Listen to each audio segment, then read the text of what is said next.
This guide shows you how to download music from YouTube as an MP3 file.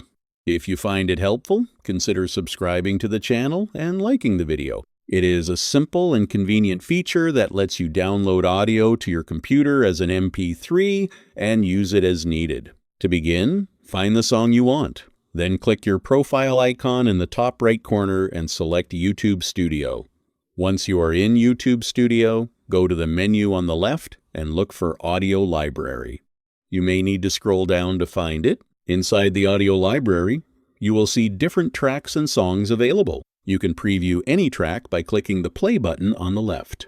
When you are ready to download a song, click Download on the right side or use the download icon in the bottom right corner. Once downloaded, the file will be saved to your computer as an MP3 ready for you to use.